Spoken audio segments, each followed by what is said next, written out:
اعوذ باللہ من الشیطان الرجیم بسم اللہ الرحمن الرحیم السلام علیکم ورحمۃ اللہ۔ تجوید کی آج ہماری پہلی کلاس ہے، اور اس کلاس کے شروع کرنے سے پہلے ہم اللہ سے دعا کریں گے کہ اللہ تعالی ہمارے لیے اس علم کو فائدہ مند کرے اور ہمیں تجوید کا صحیح علم اور اس کی صحیح سمجھ عطا کریں۔ اس علم میں نہ صرف ہم تجوید پڑھیں گے بلکہ ہم ساتھ ہی ساتھ قراءت بھی دیکھیں گے۔ یہاں پر آپ نے دیکھا کہ لکھا ہوا ہے تاریخ تجوید والقراءت۔ آج ہم ان دونوں کو ساتھ میں لے کر اٹھے ہیں اور ان دونوں کو ساتھ میں پڑھیں گے، لیکن اس سے پہلے میں آپ کو ایک چیز کلیئر کر دوں کہ تجوید کے حوالے سے اردو میں ہمارے پاس کتب نہ ہونے کے برابر ہیں۔ اگر ہم آج کی بات کریں، آج کے وقت کی، تو آج کے وقت میں ہمارے استاذوں نے، ہمارے علماء نے، ہمارے حفاظ نے، ہمارے قرآن نے تجوید پر بہت اچھا کام کیا ہے۔ ہمارے علماء نے، ہمارے حفاظ نے، ہمارے قرآن نے تجوید پر بہت اچھا کام کیا ہے۔ خاص کر آن لائن بھی آپ کو بہت سارے علماء ملیں گے جو بہترین طریقے سے تجوید سکھاتے ہیں اور قرآن پاک کو صحیح انداز میں پڑھنا سکھاتے ہیں۔ لیکن اگر ہم کتابوں کی بات کریں تو اردو میں یہ کتابیں خاص کر تاریخ تجوید اور تاریخ قراءت کے حوالے سے نہ ہونے کے برابر ہیں۔ زیادہ تر جو کتابیں ہمیں ملتی ہیں اس ٹاپک پر وہ عربی میں ہوتی ہیں، اور ایک بہترین کوشش ہمارے استاذ القراء قاری محمد طاہر رحیمی نے کی تھی۔ انہوں نے اردو میں ایک کتاب لکھی تھی تاریخ تجوید اور قراءت کے حوالے سے۔ اس کے بعد یہی کوشش کی ہمارے دوسرے استاد قاری الانجم الصبی التھانوی نے۔ آج ہم انہی کی کتاب کی مدد سے، انہی کی کتاب سے استفادہ کرتے ہم آگے آج اپنی کلاس کو شروع کرتے ہیں۔ تو یہ ان کی کتاب کا پہلا پیج ہے جس کا نام ہے تاریخ علم تجوید و قراءت، یعنی تجوید اور قراءت کی تاریخ کا علم۔ اور یہ جس استاد نے لکھی ہے تو ہم اس سے بہت فائدہ اٹھائیں گے، اور ساتھ ہی ساتھ اس استاد کے لیے دعا کریں گے کہ اللہ تعالیٰ ان کی اس محنت کو قبول فرمائے اور ان کی یہ محنت انہیں قیامت کے دن اعلیٰ درجہ عطا کرے۔ ہم چلتے ہیں۔ سب سے پہلی چیز جو ہم نے یہاں پر دیکھنی ہے وہ یہ کہ انہوں نے اس کتاب کو لکھنے کے لیے کن کتابوں کی مدد لی۔ دیکھیں، ایسا نہیں ہے کہ انہوں نے یہ کتاب لکھی تجوید اور قراءت کی تاریخ کے حوالے سے تو بس ایسے ہی لکھ دی، بلکہ پہلے انہوں نے بہت کتابوں کو پڑھا، خاص کر جو کتابیں عربی میں ہیں، کیونکہ اردو میں تو نہ ہونے کے برابر ہے۔ تو پہلی کتاب جو انہوں نے پڑھی المرشد فی مسائل تجوید والوقف، یہ پہلی کتاب ہے جن سے انہوں نے فائدہ اٹھا کر اس کتاب کو مرتب کیا۔ پھر ایضاح المقاصد شرح عقیلہ، پھر النشر فی قراءت العشر منجد المقرعین، اور تقریب النشر فی قراءات العشر الاتقان فی علوم القرآن۔ تو یہ کتابیں ہیں جن کا نام عربی میں ہے، اور ان کتابوں کی مدد سے انہوں نے اردو میں یہ قراءت اور تجوید کی تاریخ پر مبنی ایک کتاب لکھی ہے۔ تو اس کتاب میں ہم دو چیزیں پڑھیں گے، یعنی یوں سمجھیں کہ یہ جو ہمارا کورس ہے جس کو ہم تجوید کے حوالے سے پڑھ رہے ہیں، اس کے بارے میں ہم نے دو چیزیں پڑھنی ہے، ایک تاریخ تجوید اور دوسری تاریخ قراءت۔ اور ان دونوں کو ہم نے ساتھ میں نہیں پڑھنا کیونکہ تجوید ایک الگ اپنا ٹاپک ہے اور قراءت الگ ہے۔ ویسے اگر دیکھا جائے تو دونوں میں اتنا کوئی خاص فرق ہے نہیں، لیکن اگر ہم الگ الگ سے سمجھیں گے تو انشاءاللہ ہمارے لیے زیادہ فائدہ ہوگا۔ تو ابھی ہم اس کا پہلا ٹاپک تاریخ تجوید شروع کریں گے، اس کے بعد تاریخ قراءت۔ لیکن اس سے پہلے سب سے پہلے یہ جان لیں کہ یہ سب چیزیں پڑھنا کیوں ضروری ہیں۔ دیکھیں، ہم جانتے ہیں کہ ہمارے اللہ نے اس کے انبیاء اور رسول اور الہامی کتابیں بھیجی، اور اس کا ثبوت ہمیں اس کتاب کی اس حدیث سے ملتا ہے جس میں آپ صلی اللہ علیہ وآلہ وسلم نے فرمایا، اور یہ حدیث مسند احمد میں ہے۔ اس کو حضرت ابو ذر روایت فرماتے ہیں اور کہتے ہیں کہ میں نے رسول اللہ صلی اللہ علیہ وآلہ وسلم سے عرض کیا، پوچھا، اے اللہ کے رسول، انبیاء کی کل تعداد کیا ہے؟ تو آپ صلی اللہ علیہ وآلہ وسلم نے فرمایا 1,24,000 پیغمبر تھے، ان میں سے 315 صاحب کتاب یعنی رسول، جو کافی بڑی تعداد ہے۔ تو دوبارہ سن لیں، 1,24,000 اللہ تعالیٰ نے پیغمبر بھیجے یعنی نبی بھیجے، اور انہی میں سے اللہ تعالیٰ نے 315 کے قریب رسول بھیجے یعنی جنہیں اللہ تعالیٰ نے کتاب دی۔ تو الہامی کتابیں، آسمانی کتابیں، اللہ تعالیٰ کی طرف سے کتابیں ہمارے پاس ہر دور میں آتی رہی ہیں، اور اگر ہم ان کتابوں کی بات کریں تو یہ گمشدہ تحریریں ہیں، اور یہ کتابوں کے اعتبار سے 3 ہیں، ہم جانتے ہیں توریت، زبور اور انجیل، اور صحیفوں کے حوالے سے ہمیں معلوم نہیں۔ کہا جاتا ہے کہ حضرت آدم علیہ السلام کو کچھ صحیفے دیے گئے تھے، حضرت شیث علیہ السلام کو صحیفے ملے تھے، حضرت ادریس علیہ السلام کو ملے تھے، حضرت ابراہیم علیہ السلام کو ملے تھے، یہاں تک کہ حضرت موسیٰ علیہ السلام کو بھی کچھ صحیفے کہا جاتا ہے چھوٹی چھوٹی کتابوں کو، جسے ہم بکلیٹس بناتے ہیں، تو وہ تمام آج گم ہے یا پھر ملاوٹ ان میں کی گئی ہے، کیونکہ ان کی حفاظت اللہ تعالیٰ نے اس قوم کو دی تھی جس قوم کی ہدایت کے لیے وہ کتاب آئے تھے۔ لیکن قرآن کو اللہ تعالیٰ نے خود محفوظ کیا ہے، اور اس کی وجہ کیا ہے؟ یہاں پر ہمارے پاس 2 سوالات آتے ہیں کہ قرآن کی حفاظت کیوں کی گئی اور کیسے کی گئی، اور ایک سوال یہ بھی آتا ہے کہ پہلی کتابوں کی حفاظت پھر کیوں نہیں کی گئی۔ تو دیکھیں، یاد رکھیں، قرآن صرف کسی ایک قوم کے لیے نہیں آیا، قرآن صرف عرب کے لیے نہیں آیا تھا، اور نہ ہی قرآن صرف ایک بستی میں بھیجا گیا تھا، بلکہ اللہ تعالیٰ نے یہ کتاب تمام انسانیت کے لیے اتاری ہے، جبکہ پہلے کی کتابیں صرف ایک مخصوص قوم اور مخصوص وقت کے لیے آئی تھی۔ یعنی یوں سمجھیں جیسے آپ صلی اللہ علیہ وآلہ وسلم مسلمانوں کے بیچ میں 23 سال رہے، تو اس کا مطلب یہ نہیں ہے کہ قرآن بھی صرف 23 سال کے لیے آیا ہو، بلکہ وہ قیامت تک کے لیے ہے، جبکہ توریت اور باقی کتابیں وہ اللہ تعالیٰ نے ہمیشہ کے لیے نہیں نازل کی تھی، بلکہ وہ اس وقت کے حساب سے تھی۔ تو اسی لیے اللہ تعالیٰ نے قرآن کو محفوظ کیا کہ یہ قیامت تک ہدایت کا ذریعہ بنے۔ اب سوال یہ ہے کہ یہ کیسے محفوظ کیا گیا؟ تو اس کی 4 وجوہات ہیں، اور میں امید کرتی ہوں کہ آپ کی پوری توجہ یہاں ہوگی۔ اس کی جو پہلی وجہ ہے وہ یہ ہے کہ اس کو ضبط تحریر میں لایا گیا، یعنی اس کو لکھا گیا۔ قرآن کو آپ صلی اللہ علیہ وآلہ وسلم کے وقت سے ہی لکھنا شروع کر دیا گیا تھا۔ یہ الگ بات ہے کہ اسے پوری ترتیب کے ساتھ نہیں لکھا گیا۔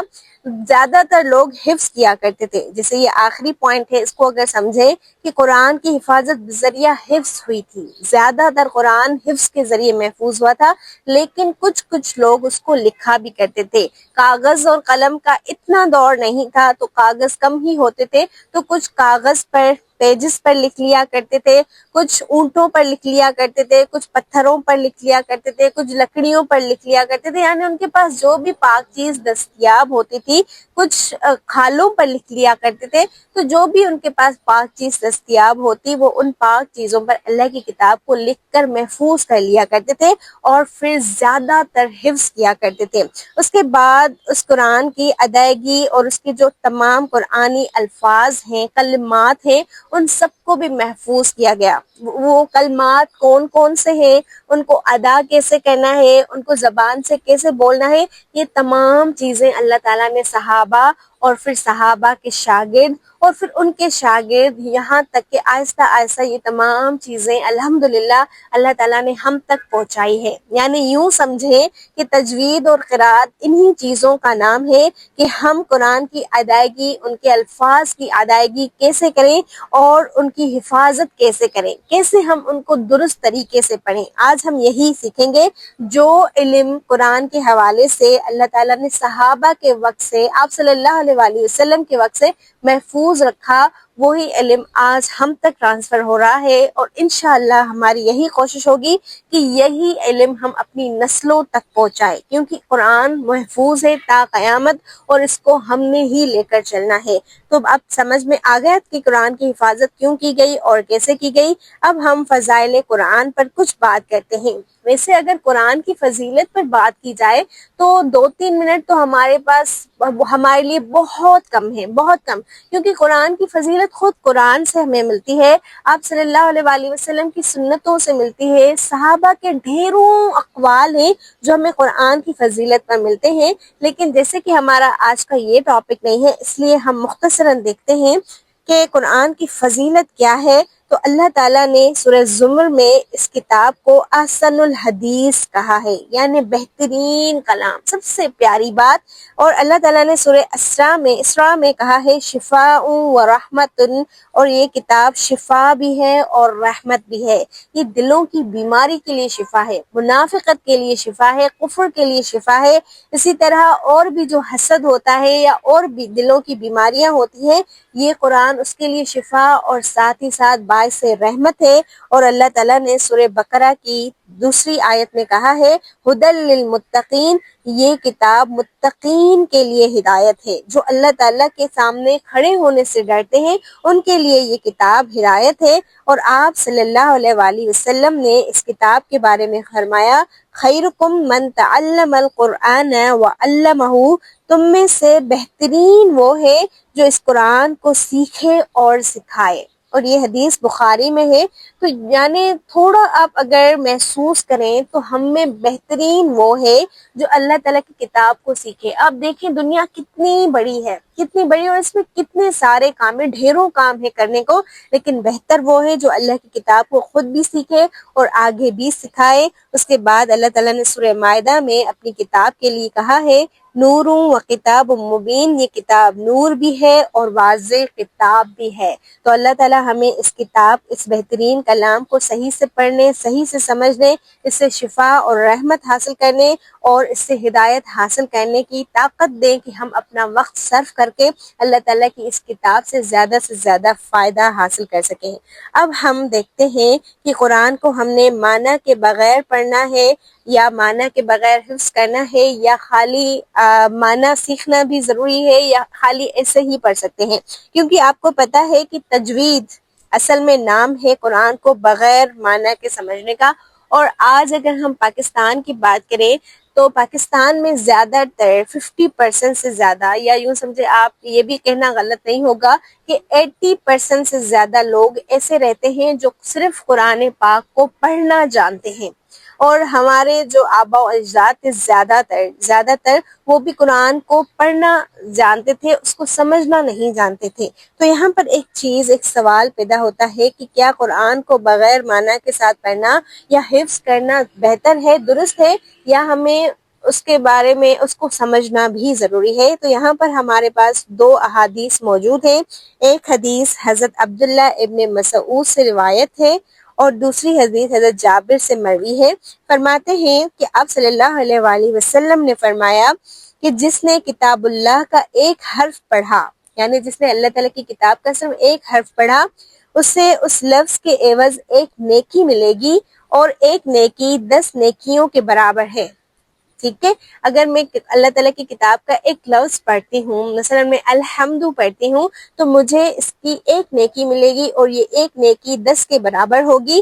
میں یہ نہیں کہتا، ساتھ میں آپ صلی اللہ علیہ وآلہ وسلم نے فرمایا، میں یہ نہیں کہتا کہ الف لام میم، یعنی یہ 3 حروف الف لام میم ایک حرف ہے، بلکہ الف ایک ہے، لام ایک ہے اور میم ایک ہے۔ یعنی اگر میں الف لام میم خالی پڑھوں تو مجھے اس کو پڑھنے سے 3 نیکیاں ملیں گی، اور وہ 3 نیکیاں 30 کے برابر ہوں گی۔ تو ہمارے علماء اس بات پر کہتے ہیں کہ الف لام میم اس کا مفہوم یا اس کا مطلب ہمیں نہیں معلوم۔ آپ کو پتا ہے، آپ جب بھی قرآن پاک میں اس طرح کے الفاظ دیکھیں گے جسے ہم لوح قرآنی بھی کہتے ہیں یا حروف مقطعات بھی انہیں کہا جاتا ہے، تو یہ یاسین ہو گیا، طٰہٰ ہو گیا، حامیم ہو گیا، یا پھر الف لام میم ہو گیا، تو ان کے معنی ہمیں نہیں ملتے، نہ قرآن سے ملتے ہیں نہ سنت سے ملتے ہیں۔ تو اگر ہم ان کو بھی پڑھیں گے تو ہمیں نیکی ملے گی۔ اس کا مطلب یہ ہے کہ اگر ہم قرآن کو بغیر معنی کے، بغیر سمجھے پڑھیں گے یا حفظ کریں گے تو ہمیں نیکیاں ملیں گی۔ لیکن سوال یہاں پر یہ پیدا ہوتا ہے کہ اللہ کی کتاب صرف نیکیاں حاصل کرنے کے لیے نہیں آئی، بلکہ اللہ تعالیٰ کی کتاب ہدایت کب بنے گی ہمارے لیے؟ ہم پیچھے پڑھا ہے نا کہ یہ ہدایت ہے۔ نور کب بنے گی؟ واضح کتاب کب بنے گی؟ جب ہم اسے سمجھیں گے۔ اور اس کے بارے میں ایک دوسری حدیث جو یہاں پر موجود ہے، کہ اس حدیث میں حضرت جابر سے مروی ہے کہ وہ کہتے ہیں رسول اللہ صلی اللہ علیہ وآلہ وسلم ہمارے پاس تشریف لائے اور ہم قرآن پڑھ رہے تھے۔ نوٹ کیجئے گا، یوں سمجھیں، آپ تھوڑا امیجن کریں کہ صحابہ قرآن پڑھ رہے ہیں اور رسول اللہ صلی اللہ علیہ وآلہ وسلم ان کے پاس جا رہے ہیں، ان کے بیچ میں، اور ہم میں دیہاتی لوگ بھی تھے اور ایسے بھی جو عرب نہ تھے. یعنی ہم صرف کچھ لوگ نہیں بیٹے تھے بلکہ ان میں کچھ دیہاتی یعنی گاؤں کے لوگ بھی تھے اور ان میں کچھ غیر عرب یعنی کہ اجمی لوگ بھی تھے. آپ صلی اللہ علیہ وآلہ وسلم نے سن کر فرمایا پڑھتے رہو سب اچھے ہو اور ان قریب ایسی قوم آئے گی جو قرآن کو اس طرح سیدھا کر کے پڑھے گی جس طرح تیر سیدھا کیا جاتا ہے. یعنی وہ قرآن کو صحیح پڑھنے کے لیے بہت محنت کرے گی, بہت محنت. تم پڑھتے رہو, تم سب اچھا پڑھ رہے ہو, لیکن ان قریب بہت ہی جلد ایک ایسی امت, ایک لوگوں کا ایک ایسا گروہ, ایک ایسی قوم بھی آئے گی جو قرآن کو اس طرح سیدھا سیدھا کر کے پڑھے گی جس سے تیر بالکل سیدھا ہوتا ہے. وہ لوگ قرآن کے بدلے کو دنیا میں ہی طلب کریں گے اور آخرت پر موقوف نہ رکھیں گے. یعنی ان کا مقصد صرف دنیا حاصل کرنا ہوگا اور آخرت حاصل کرنا نہیں ہوگا. تو ظاہر ہے جب ہم قرآن سے دنیاوی فائدے لیں گے, اپنے الفاظ کو بہتر کریں گے اور ایک نام چاہیں گے تو ہمیں وہ قرآن دنیا میں تو فائدہ دے گا لیکن آخرت میں نہیں. آخرت میں ہمیں قرآن تب فائدہ دے گا جب ہم اس کو ہدایت کے لیے پڑھیں گے, جب ہم اس کو اپنے لیے نور بنائیں گے, جب ہم اس کے لیے واضح دلیل, ایک واضح راستہ بنائیں گے جس کے ذریعے ہم اللہ تعالیٰ تک پہنچ سکیں. اگر ہم اللہ تعالیٰ تک نہ پہنچے تو قیامت ہمارے لیے بہتر نہیں ہوگی کیونکہ ہم سے ہمارا اللہ ناراض ہوگا. تو قرآن کو خالی بغیر معنی کے ساتھ پڑھنا ضروری نہیں ہے. آپ تجوید سیکھتے ہیں, یہ بہت اچھی بات ہے, یہ بھی اپنے آپ میں ایک بہترین نیکی ہے, لیکن قرآن خالی نیکیاں جمع کرنے کا ذریعہ نہیں ہے. اس سے ہدایت بھی اخذ کرنی ہے اور ہدایت اخذ کرنے کے لیے اس کو سمجھنا ضروری ہے.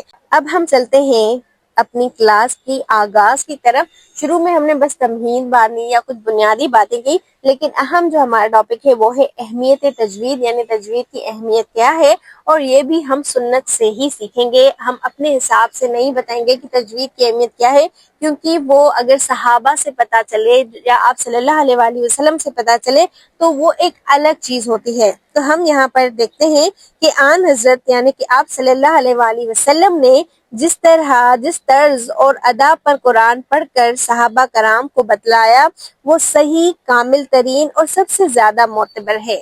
ٹھیک ہے, سمجھ میں آ گیا کہ جس طرز پر, جس لہجے پر, جس طریقے سے آپ صلی اللہ علیہ وآلہ وسلم نے صحابہ کو قرآن پڑھ کر سنایا تو وہ سب سے بہترین ہے, وہ کامل ہے اور وہ سب سے زیادہ معتبر ہے. بعد میں صحابہ کرام نے تابعین کو جب قرآن کی تعلیم دی تو سختی سے اسی ادا اور انہی اصول و ضوابط پر کار بند رہے جو کہ انہوں نے آن حضرت یعنی حضرت محمد صلی اللہ علیہ وآلہ وسلم سے سیکھے تھے. اور اس کی ایک مثال ہمیں طبرانی میں ملتی ہے جس میں فرمایا گیا کہ ایک صحابی نے جس کا نام عبد الرحمن تھا اس آیت کو پڑھا. یہ ان الفاظ کو نوٹ کر لیں. انہوں نے جب اس آیت کے اس ٹکڑے کو پڑھا انما الصدقات للفقراء, تو یہاں پر انہوں نے فقراء لفظ پر جو مد آتی ہے اس مد کو نہیں کھینچا, یعنی انہوں نے اس طرح پڑھا انما الصدقات للفقراء. تو حضرت عبداللہ ابن مسعود نے, جس نے آپ صلی اللہ علیہ وآلہ وسلم سے براہ راست 70 صورتیں سیکھی تھی, 114 میں سے 70 صورتیں انہوں نے آپ صلی اللہ علیہ وآلہ وسلم کے سامنے بیٹھ کر سیکھی تھی. یہ کوئی چھوٹی چیز نہیں ہے, یہ کوئی چھوٹی بات نہیں ہے. تو جب انہوں نے حضرت عبد الرحمن کو یہ پڑھتے سنا, یہ آیت کا ٹکڑا پڑھتے سنا, تو انہوں نے اسے کہا کہ تم ایسے نہ پڑھو, کیونکہ جب ہم پڑھتے تھے یا جب آپ صلی اللہ علیہ وآلہ وسلم یہ آیت ہمیں پڑھ کر سناتے تھے تو وہ کس طرح سناتے تھے, وہ للفقراء کی مد کو کھینچ کر پڑھتے تھے. تو ہم نے اس آیت کو کیسے پڑھنا ہے, انما الصدقات للفقراء. صحیح ہے. تو تجوید کو سیکھنا ضروری ہے تاکہ ہم اسی طرز کو, اسی طریقے کو فالو کر سکیں جو طریقہ صحابہ کا رہا ہے, بلکہ جو طریقہ آپ صلی اللہ علیہ وآلہ وسلم کا رہا ہے, بلکہ اس سے بھی پہلے اگر ہم پیچھے جائیں تو جو طریقہ حضرت جبرائیل کا رہا ہے. کیونکہ آپ صلی اللہ علیہ وآلہ وسلم کو کس نے سکھایا, حضرت جبرائیل نے, اور حضرت جبرائیل کو کس نے پہنچایا, اللہ تعالیٰ نے. تو اللہ تعالیٰ نے یہ طریقہ ہم تک پہنچایا ہے تاکہ ہم اللہ تعالیٰ کی کتاب کو بہتر طریقے سے پڑھ سکیں. ایسا نہ ہو کہ ہم اپنے لہجے میں, اردو والے لہجے میں یا سندھی والے لہجے میں ہم اللہ تعالیٰ کی کتاب عربی کو پڑھیں. ہر زبان کا اپنا طرز ہوتا ہے اور وہ طرز سیکھنا بہت ضروری ہے, خاص کر اگر وہ بات اللہ کی کتاب کی ہو. تو ہم آگے چلتے ہیں. اور آگے ہم پڑھیں گے تجوید و تصحیح میں ہم کیا پڑھیں گے، یعنی قرآن کو بہتر کرنے کے لیے، قرآن کو صحیح انداز سے پڑھنے کے لیے ہم نے کس چیز کا خیال رکھنا ہے۔ تو اس میں پہلی چیز آتی ہے حروف صحیح پڑھنا، یعنی ہم نے حروف کی ادائیگی کو بالکل صحیح طریقے سے ادا کرنا ہے، ان میں کمی بیشی نہ کرنا، تبدیلی یا اعرابی غلطی نہ کرنا، اور نہ ہی قرآن کے معنی کو بگاڑنا۔ ان 4 چیزوں کا ہم نے خیال کرنا ہے۔ دوبارہ سن لیں، ہم نے حروف کو صحیح پڑھنا ہے، ہم نے ان میں کمی بیشی نہیں کرنی، ہم نے تبدیلی یا اعرابی غلطی نہیں کرنی، اور نہ ہی قرآن کے معنی کو بگاڑنا ہے۔ نتیجہ یہ نکلا کہ قرآن کو صحیح پڑھنے کے لیے صرف تجوید میں حروف کے مخارج یعنی ادائیگی کی جگہیں سیکھنا کافی نہیں۔ ویسے عام طور پر جو تجوید میں پہلی چیز سکھائی جاتی ہے وہ اس کے مخارج ہوتے ہیں۔ مخارج کہا جاتا ہے نکلنے کی جگہیں۔ جب ہم قرآن پڑھتے ہیں تو آپ کو پتا ہے قوف، کاف، تو، تا، یا اسی طرح عین، حمزہ، یہ ان کے مخارج سکھائے جاتے ہیں کہ یہ کہاں سے ادا ہوں گے، کیسے ادا ہوں گے۔ لیکن ان مخارج کے ذریعے ہم حروف کو تو صحیح پڑھ سکتے ہیں، ٹھیک ہے، لیکن ان کو بالکل صحیح سے پڑھنے کے لیے ہمیں ان کی صفات پڑھنا بھی ضروری ہے۔ ان حروف کی صفات، خصوصیات کو سمجھنا بھی ضروری ہے، کیونکہ ہر حرف نہ صرف اپنی جگہ سے ادا ہوتا ہے بلکہ اس کے ساتھ کچھ مخصوص صفات بھی ہوتی ہیں جو ان کی درست ادائیگی میں مدد دیتی ہیں۔ ٹھیک ہے، سمجھ میں آ گئی بات؟ دوبارہ میں اس بات کو دہرا دیتی ہوں کہ ہم نے تجوید میں صرف خالی حروف کے مخارج نہیں پڑھنے ہوتے کہ ہم ان حروف کو کس جگہ سے نکالیں، بلکہ ان کی اپنی ایک خصوصیات ہوتی ہیں۔ مثال کے طور پر جیسے دیکھیں، ہمارے پاس 2 الفاظ ہیں یا 2 حروف ہیں، ایک صاد ہے اور ایک سین ہے، ٹھیک ہے۔ سین کی جو صفت ہے وہ یہ ہے کہ اس میں سیٹی ہوتی ہے، اور صاد کی جو صفت ہے وہ یہ کہ اس کو پر پڑھا جاتا ہے۔ تو تجوید میں کے مخارج میں صرف یہ جگہ بتائی جاتی ہے کہ سین کو ہم نے اس حصے سے نکالنا ہے اور صاد کو منہ کے اس حصے سے نکالنا ہے، جبکہ خصوصیات میں، صفات میں ان کو کس طرح بہتر طریقے سے پڑھنا ہے یہ بھی سکھایا جاتا ہے۔ یعنی اس کا نتیجہ یہ نکلا کہ ہم یہاں پر نہ صرف مخارج پڑھیں گے بلکہ ان حروف کی صفات کو بھی پڑھیں گے۔ تو مخارج سے کیا مراد ہے؟ نکلنے کی جگہیں، جیسے قوف کہاں سے نکلتا ہے، منہ کے کس حصے سے ادا ہوتا ہے، با منہ کے کس حصے سے ادا ہوتا ہے، اور اسی طرح دوسرے حروف عین ہو گئی یا جو بھی 29 یہ تمام کے تمام حروف ہیں، ان کے نکلنے کی جگہیں کون سی ہے، ایک ہم یہ چیز سیکھیں گے۔ دوسرا ان کی خصوصیات کیا ہیں، مثلا موٹے حروف کون سے ہیں، یہاں پر ہم موٹے حروف کی لسٹ بھی انشاءاللہ بنائیں گے۔ سیٹی والے حروف کون سے ہیں، وہ کون سے حروف ہیں جن کو پڑھتے وقت ہم نے سیٹی دینی ہوتی ہے، یا پھر نرم حروف کون سے ہیں یہ بھی ہم نے دیکھنا ہوتا ہے۔ حروف تفشی کون سے ہوتے ہیں، کون سے وہ حروف ہیں جس سے ہمارا منہ پورا کا پورا بھر جاتا ہے۔ تو یہ کچھ صفات، کچھ خصوصیات ہوتی ہیں ہر حروف کی۔ یہاں پر ایک سوال پیدا ہوتا ہے کہ اگر ہم تجوید میں حروف اور صفات کا خیال نہ کریں تو زیادہ سے زیادہ کیا ہو جائے گا؟ تو اس کا جواب آپ یہاں سے سنتے جائیں کہ اگر ہم حروف اور صفات کا خیال نہ کریں تو کیا ہو جائے گا۔ یہاں پر آپ کو لکھا ہوا ملے گا قول۔ اگر ہم قول کو قولا پڑھ دیں بے دھیانی میں یا تجوید اور حروف نہ سیکھتے وقت قولا پڑھ دیں تو اس کا مطلب ہو جائے گا 2 مردوں نے کہا، جبکہ قولا کا مطلب ہوتا ہے ایک مرد نے کہا۔ اگر ہم مالکی کو ملکی پڑھ دیں یعنی یا دے دیں، مالکی ملکی، تو مالک کا مطلب ہوتا ہے بادشاہ، جبکہ ملکی کا مطلب ہوتا ہے میرا بادشاہ۔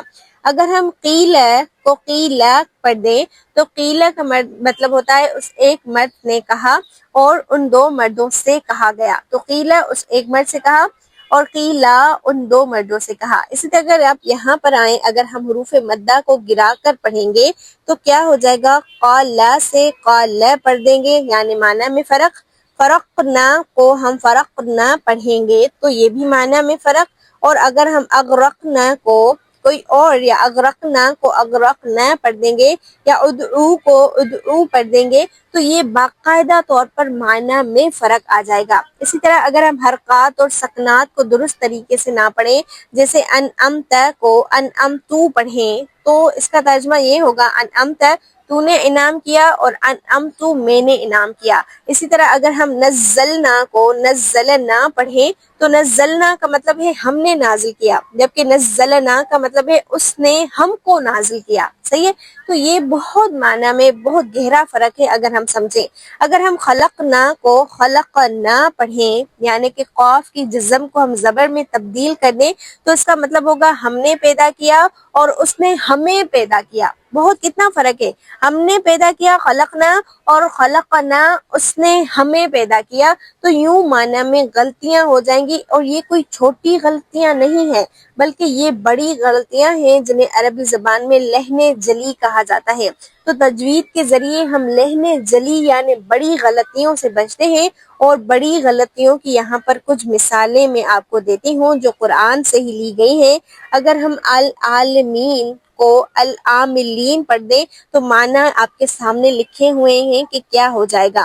اگر ہم ولا تخطہ کو ولا تخطہ پڑھ دیں تو یعنی یہاں پر تو ہے تخطہ، اور یہاں پر تا ہے تخطہ، ان میں تو کو ہم نے موٹا پڑھنا ہے اور تا کو باریک پڑھنا ہے۔ تو اگر ہم تخطہ تو پڑھ دیں، اس کو اگر ہم تا پڑھ دیں تو معنی دیکھیں، اور نہ اس سے لکھتے اور نہ اسے پے در پہ نیزہ مارتے تھے۔ لکھنا کہاں اور نیزہ مارنا کہاں؟ آسان مثال دیکھیں، اگر ہم فدورو صوت کے پیش کے ساتھ پڑھیں یا صوت کے ساتھ پڑھیں صدورو، تو اس کا مطلب ہوتا ہے سینے۔ اگر ہم سین کے ساتھ پڑھیں صدور تو اس کا مطلب ہوتا ہے بال لٹکانا۔ صرف سین اور صوت کا فرق ہے۔ اس کے بعد اگر ہم یجحدو ہا جو ایک الگ جگہ سے ادا ہوتی ہے اور یجحدو دوسری ہا پڑھیں تو یجحدو کا مطلب ہوتا ہے انکار کرتے ہیں، اور یجحدو کا مطلب ہوتا ہے کوشش کرتے ہیں۔ اسی طرح اگر ہم قل قوف کو پر پڑھیں تو اس کا مطلب ہوتا ہے کہو، لیکن اگر ہم قل کاف کو باریک پڑھیں تو اس کا مطلب ہوتا ہے کھاؤ۔ پھر اسی طرح تحملو اگر الگ ہا پڑھیں اور تحملو دوسری ہا پڑھیں تو اس کے معنی بالکل واضح طور پر بدل جائیں گے، اور یہاں پر آپ کو 3 مثالیں ملے گی، نصر صاد، نصر سین، اور نثر تا۔ صاد پر ہے، سین سیٹی والا ہے، اور تا نرم ہے۔ اگر ہم نصر صاد پڑھیں تو مدد معنی ہوں گے، نصر سین پڑھیں تو گدھا معنی ہوں گے، گدھ معنی ہوں گے، اور نثر تا پڑھیں تو اس کا معنی ہوگا بخیرنا۔ ٹھیک ہے، تو ان کو ہم نے بالکل ہلکے میں نہیں لینا۔ اگر ہم یبسطو تو کے پر کر کے پڑھیں تو یبسطو کا مطلب ہوتا ہے فراغت کرتا ہے۔ اگر ہم یبسطو پڑھیں تا کو نارمل پڑھتے تو اس کا مطلب ہوتا ہے چلتے ہیں۔ اور اسی طرح خلق اور حلق، الحمد اور الحمد، اگر آپ معنی پہ غور کریں یہ بھی آپ کے پاس مثالیں ہیں۔ اگر ہم علیم عین کو صحیح اپنی جگہ سے ادا کریں تو اس کا مطلب ہوتا ہے باخبر، لیکن اگر ہم علیم پڑھیں تو اس کا مطلب ہوتا ہے دردناک۔ سوچیں اگر ہم قرآن میں علیم کی جگہ عین کو صحیح ادا کرنے کی جگہ علیم پڑھ دیں، حمزہ پڑھ دیں، تو ہمیں لگتا ہے یہ کوئی زیادہ فرق نہیں ہے، لیکن اس سے باقاعدہ طور پر معنی میں فرق آتے ہیں۔ اور اسی طرح یہ تمام مثالیں آپ کے لیے ہی دی گئی ہیں تاکہ آپ تجوید اور اس میں پڑھنے والے مخارج، اس میں پڑھنے والے حروف کو، اس میں پڑھنے والی صفات کو صحیح انداز میں صحیح طریقے سے پڑھنے کی کوشش کریں، تاکہ ہم قرآن میں بڑی بڑی غلطیاں کرنے سے بچیں۔ یہ کوئی چھوٹی غلطیاں نہیں ہیں، ہم باقاعدہ طور پر سب الفاظ الگ کر رہے ہیں۔ جیسے مثال یہاں پر ہے جعل اللہ، یہاں پر عین ہے، اور اگر ہم اسے جعل اللہ الف پڑھیں یعنی حمزہ پڑھیں تو جعل اللہ کا مطلب ہے اس اللہ نے بنایا، اور جعل اللہ اللہ نے اکٹھا کیا۔ کتنا معنی میں فرق ہو رہا ہے۔ اگر ہم بالحقی حقی ہا اور قوف کو صحیح ادا کریں تو اس کا مطلب ہوگا سچائی کے ساتھ، لیکن اگر ہم بالحقی ہا اور کاف کو الگ پڑھ دیں، مٹا دیں، تو اس کا الگ معنی ہو جائے گا۔ اسی طرح ضالین کو زود کو اگر ہم صحیح سے ادا کریں تو اس کا مطلب ہوگا گمراہ، لیکن اگر ہم زود کو دال یا زوا کی صورت میں ادا کریں تو اس کا پورا معنی ہی بدل جائے گا۔ تو ان کو بہت احتیاط سے دیکھیں اور سمجھیں کہ ہم یہاں پر کیا سمجھ رہے ہیں، کیا سیکھ رہے ہیں۔ ہم یہاں پر یہ سیکھ رہے ہیں کہ اگر ہم سین کو صاد پڑھ دیں، عین کو الف پڑھ دیں یا حمزہ پڑھ دیں، یا پھر ثا کو صاد پڑھ دیں یا واء کو وا پڑھ دیں تو معنی میں باقاعدہ طور پر یہاں پر فرق آ جائے گا۔ اور اگر ہم انعمت کو انعمتو پڑھ دیں تو یہ بھی معنی میں فرق ہو جائے گا۔ تو یہاں پر ہمیں تیسری چیز ملی کہ خالی صفات اور مخارج کو پڑھنا ضروری نہیں ہے، بلکہ ایک اور چیز بھی ان کے ساتھ ایڈ کی جاتی ہے جس کا مطلب ہے حرکات۔ جیسے میں نے آپ کو بتایا، اگر ہم انعمت کو انعمتا ہی پڑھیں تو اس کا مطلب ہوگا تم نے انعام کیا، لیکن اگر میں یہاں پر انعمتا کو انعمتو پڑھوں تو اس کا مطلب ہوگا میں نے انعام کیا۔ اسی طرح ہم نے جیسے ایک مثال دیکھی، اگر میں خلق نہ پڑھوں، خلق قاف کی زبر کے ساتھ، تو اس کا مطلب ہے خلقنا، اس نے ہمیں پیدا کیا، اس نے ہمیں پیدا کیا۔ لیکن اگر میں کہوں خلقنا تو اس کا مطلب ہوگا ہم نے پیدا کیا، ہم نے پیدا کیا، اس نے ہمیں پیدا کیا اور ہم نے پیدا کیا۔ کتنے معنی میں واضح فرق ہے۔ تو یہ تین چیزیں، صفات، مخارج اور حرکات، ان تینوں کو سمجھنا ہمارے لیے بہت زیادہ ضروری ہے۔ اور صفات میں ہم کیا سیکھتے ہیں، مخارج میں کیا سیکھتے ہیں، ان کو مختصر طور پر میں یہاں پر آپ کے سامنے رکھ رہی ہوں کہ مخارج کا مطلب ہوتا ہے ادائیگی کی جگہیں، جیسے ہماری جو حلق ہے، ہمارا جو گلا ہے، اس سے یہ 6 حروف ادا ہوتے ہیں۔ جو ہماری زبان ہے، لسان، اس سے یہ حروف ادا ہوتے ہیں۔